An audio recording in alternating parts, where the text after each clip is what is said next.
બનાસકાંઠા જિલ્લામાં છેલ્લા ઘણા સમયથી ખેડૂતો અવનવી પદ્ધતિ પ્રમાણે અલગ અલગ પાકની ખેતી કરી સારી એવી આવક મેળવી રહ્યા છે। ત્યારે લાખણી તાલુકાના જસરા ગામના ગણેશભાઈ ચૌધરી પણ છેલ્લા 5 વર્ષથી અલગ અલગ શાકભાજી પાકની ખેતી કરી સારી એવી આવક મેળવી રહ્યા છે। આ વર્ષે તેઓએ 25 વીઘામાં કુલ 2.5 લાખના ખર્ચ સામે કાળેંગણા પાકની ખેતી કરી છે। ગણેશભાઈ ચૌધરીએ અત્યાર સુધી 3.5 લાખ કરતા વધુ રૂપિયાની આવક મેળવી અન્ય ખેડૂતો માટે આ ખેડૂત એક પ્રેરણારૂપ સાબિત બન્યા છે અને હજુ પણ તે કાળેંગડાના બિયારણમાંથી પણ સારી એવી આવક પણ મેળવશે।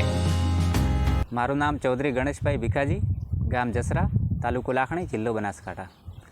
હું ધોરણ 10 સુધી અભ્યાસ કરેલો છે અને શરૂઆતમાં હું પરંપરાગત ખેતી કરતો હતો, પણ એ ખેતીમાં કંઈ એટલું બધું જેટલી મહેનત હતી એના પ્રમાણે કંઈ વળતર થતી નથી।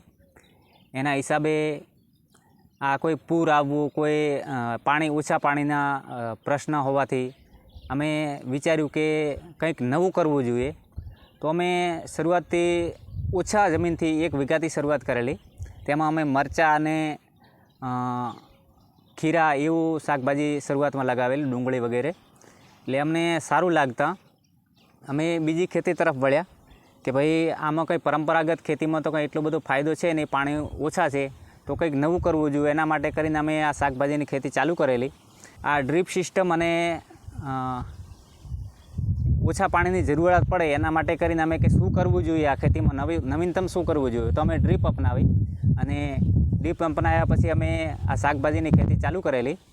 એમાં શરૂઆત અમે આ કીધું તમને મરચીથી અને ડુંગળીથી રવા પાકથી શરૂઆત કરેલી અને પછી ધીમે ધીમે અમને એવું લાગ્યું કે ભાઈ આમાં સારું વળતર મળે એવું છે, તો અમે થોડાક વધારે જથ્થામાં ચાલુ કર્યું।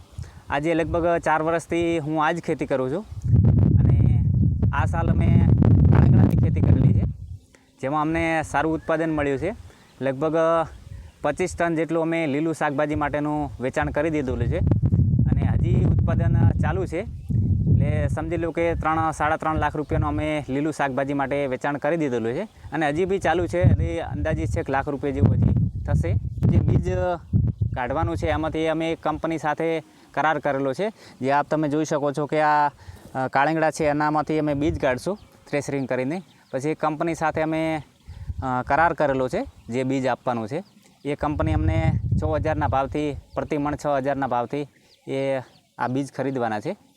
એટલે આમાંથી લગભગ એવી ગણતરી છે કે આ સમજો ને કે પ્લોટ મારો છે 25 વીઘાના, 3 ભાડા પટ્ટા સાથે 25 વીઘાનું ખેતર છે।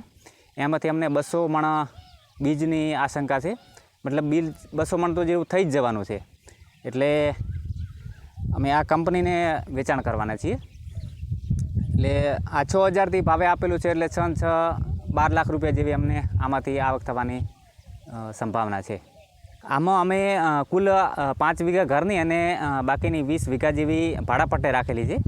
એમાંથી અમને ઉત્પાદન લીલા શાકભાજીમાંથી 3.5 લાખ રૂપિયા જેવું મળેલું અને હજી સિઝન ચાલુ છે।